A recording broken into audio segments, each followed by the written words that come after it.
Hello मित्रों, जय श्री राधे, जय श्री राम। तो मित्रों,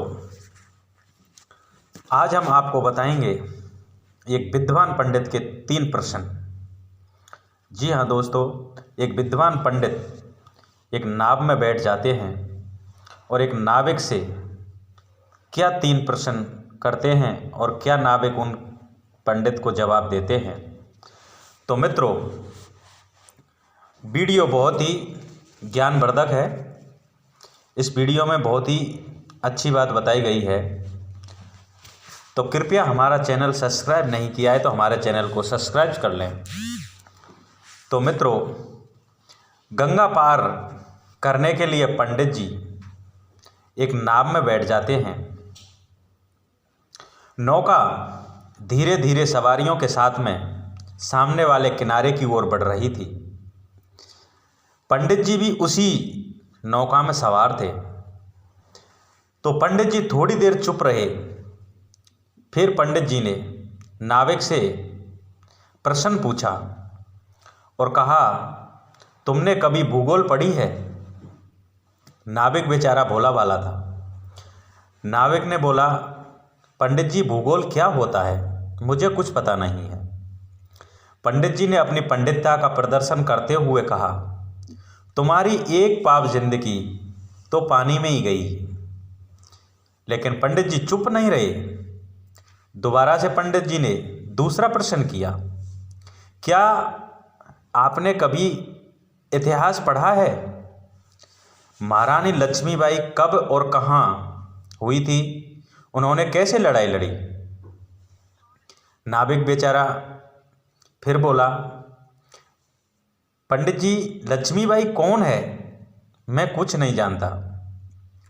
पंडित जी ने विजयी मुद्रा में कहा, ये भी नहीं जानते? तुम्हारी तो आधी जिंदगी पानी में गई। लेकिन पंडित जी फिर चुप नहीं रहे।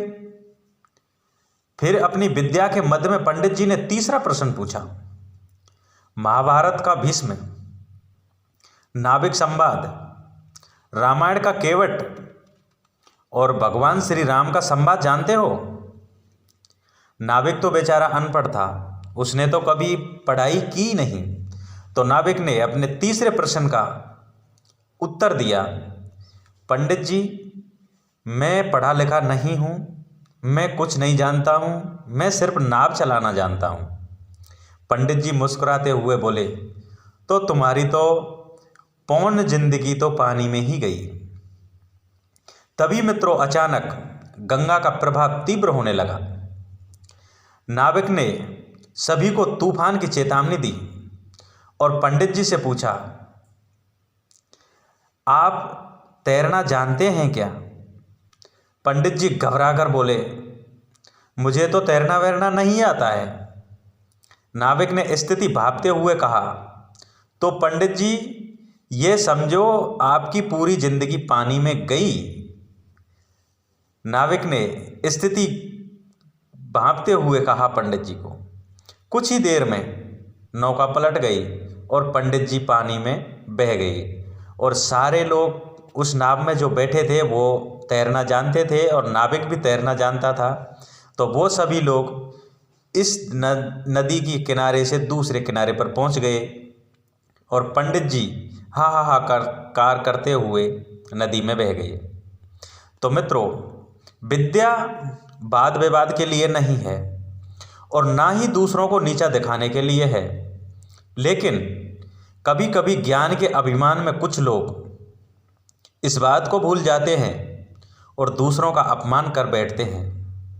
याद रखिए, शास्त्रों का ज्ञान और समस्याओं का समाधान प्रयोग से होना चाहिए। सशक्त बनना चाहिए और बनो, लेकिन हिंसा मत करो। कहा गया है कि जो पेड़ फलों से लदा होता है उसकी टहनियाँ हमेशा झुकी होती हैं, और जो धनवान व्यक्ति होता है और जिसको धन की प्राप्ति होती है वो लोग सज्जनों में और शालीनता होते हैं। इसी तरह विद्या जब विनय के पास आती है तो वह सुशोभित हो जाती है। इसलिए मित्रों संस्कृत में कहा गया है कि विद्या व्ययन शोभते। तो मित्रों इस प्रकार पंडित का अभिमान और पंडित जी के 3 प्रश्न पंडित को ले डूबे और नाविक तो अपनी ज़िंदगी बचाकर दूसरी ओर पहुंच गया। तो मित्रों हमारा चैनल सब्सक्राइब नहीं किया है तो कृपया हमारे चैनल को सब्सक्राइब कर लीजिए, जिससे कि आने वाली वीडियो का नोटिफिकेशन आप तक पहुंच सके। जय श्री राम, राधे राधे, जय श्री कृष्ण।